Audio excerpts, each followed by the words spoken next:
Imagination, there's no complication. Imagination. Hello survivors, welcome back to another video. How are you today, guys? Let me know in the comments. Today we have some news that maybe you already know, maybe some of you don't know, but the strongest player in the state quit the game apparently, and that account is worth around, I don't know, guys, close to the 1 million, assuming that player is spending or spent every single penny that went on that account. So game over. The one who was supposed to be the strongest players in the state, or which is the strongest players in the state, quit the game, and that tells a lot. And for me, I don't see this like an account quit it and it just account is sitting there. For me, this is just my dream house abandoned in a random place and nobody's making use of that. For me, it's a big pity.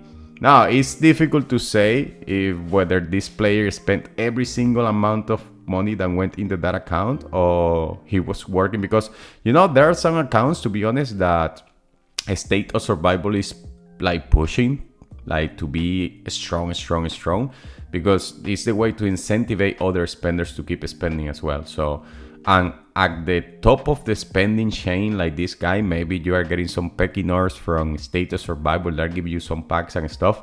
But even them, if they give you something, this account is close to like 1 million easily worth, assuming all the troops, assuming all the gear, assuming all the time playing and spend the battle bundles and stuff. Yeah, it might be close to that, or it might be like 700,000, 600,000, because most of the VP, remember, is just via troops.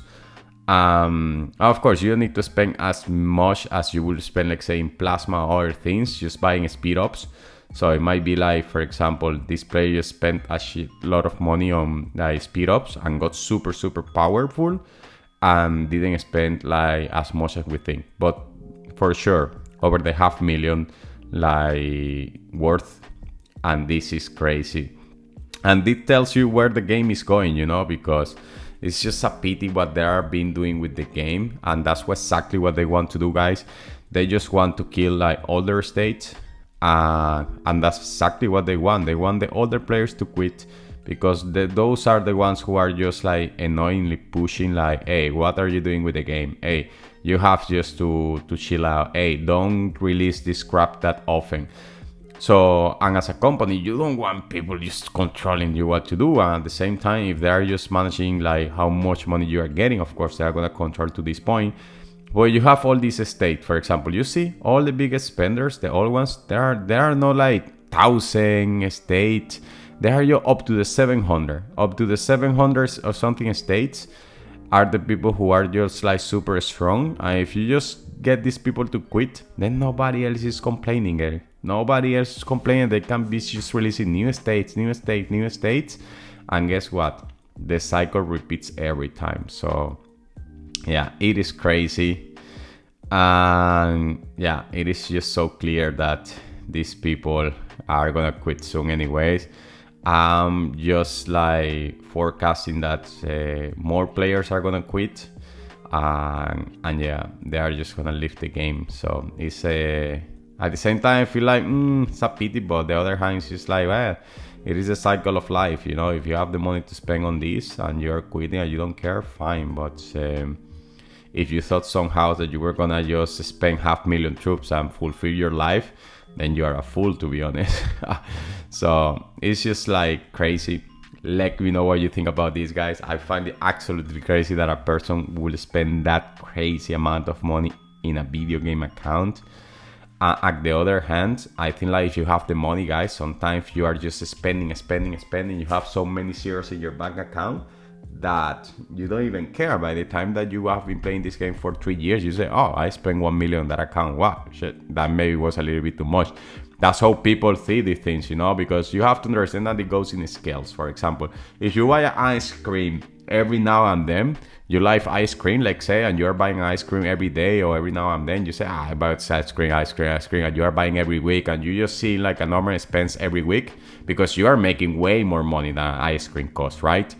So by the end of the year, you're like, oh, wow, I spent quite a lot of money on ice cream. It was $3, but if I add up everything, it was more than $1,000 on ice cream. So that's crazy. So for these people, I think that happens. You know, they're making, like, say, I don't know, a lot of money a month, 50,000 a month, 100,000 a month, and they're spending like 1,000, 2,000, 5,000, 10,000 a month, which is just a relative what you will spend on an ice cream. Consider the income that you have monthly, and these people are just spending, and by the time that the 3 years pass, they're like, oh, I spent a lot of money on this. Okay, yeah, that was a waste of money, but at the beginning it didn't seem like a waste of money. Like you will save, let's say, for the ice cream, wow, yeah, in the beginning it just seems like €3, $3, but after a while, now that I'm adding stuff up, it's just a lot of money. So I think that this happens with these people, and when the number hits them, they are like, wow, yeah, I regret, but well, it's too late, unfortunately. Well, now that's the first part of the video. Okay, we are gonna just make 3 videos in a row here because there are a lot to talk about. So let me know what you think, guys. I hope you enjoy. See you next time.